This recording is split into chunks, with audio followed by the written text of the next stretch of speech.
Bonjour Corinna, nous sommes ici à Vigny Sud, donc la Martinelle en Ventoux. Est-ce que vous pourriez vous présenter, essayer de nous parler un petit peu de votre domaine, de votre façon de travailler? Alors, je suis jeune vigneronne d'origine allemande, installée dans les Côtes du Ventoux depuis l'année 2002, le magnifique millésime 2002. J'ai commencé à monter ma cave donc avec un départ assez difficile, perte de millésime au début. Après, ça ne pouvait aller que mieux. Aujourd'hui, je travaille 12 hectares, essentiellement situés dans l'appellation Ventoux, 8 hectares et 4 hectares dans l'appellation Baume de Venise. Donc, si on parle plus précisément des vins, donc la Martinelle en Ventoux, comment vous définiriez le vin? Alors, le but, c'est de faire un seul vin par appellation, à la fois en Côte du Ventoux qu'en Baume de Venise.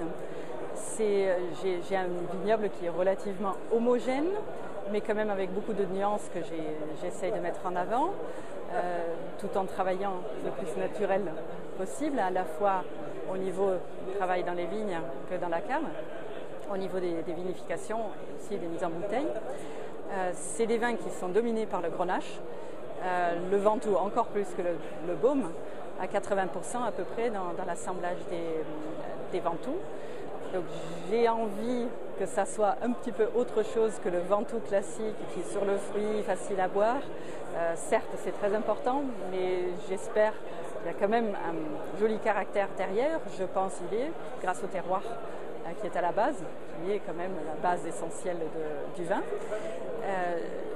Donc c'est un vin que je mets en bouteille volontairement relativement tôt, à peu près un an qui suit après la récolte.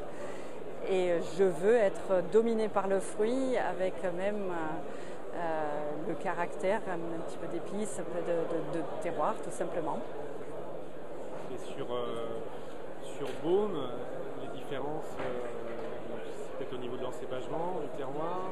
Il y a une grosse différence au niveau du terroir. Il y a une différence au niveau de l'encépagement. On tourne toujours autour des mêmes cépages, c'est Grenache Syrah, avec un pourcentage un petit peu plus élevé de Syrah. Des sols très particuliers qui sont impressionnants par leur couleur. C'est un rouge Roland Garros, court de tennis, très caillouteux, très pauvre, tout planté en banquette. Des rendements qui sont naturellement très bas. Moi, j'aimerais bien même qu'ils soient un tout petit peu plus élevés. C'est pas dans le but de faire du volume, mais tout simplement avoir peut-être encore un peu plus d'équilibre dans le vin. C'est des vins avec plus de substance, de caractère et de garde. Oui, un peu plus taillé pour la garde. Tout à fait. Ouais. Tout à fait. Là, les chances pour le Baume sur le 2008, c'est à boire quand? Alors 2008, j'étais encore dans mon ancienne cave où j'étais obligée de faire des mises avant l'été qui suivait la récolte. Donc j'ai essayé par la vinification de prendre des mesures entre guillemets tout en restant naturel, notamment au niveau des soutirages justement, pour le rendre un peu plus accessible rapidement. Donc je l'ai mis en bouteille en même temps que le Ventoux au mois de juin 2009. Je pense qu'il commence d'ores et déjà, donc en printemps 2010, s'ouvrir, mais c'est certainement un vin qui va pleinement s'épanouir d'ici un an ou deux, qui a priori un joli potentiel de garde. Sur vos deux cuvées, c'est que de la cuve, il n'y a pas de passage en barrique? Il n'y a que de la cuve. D'accord. Merci Corinna, je pense que nos visiteurs vont se faire une idée assez précise de vos vins. Merci encore. Merci.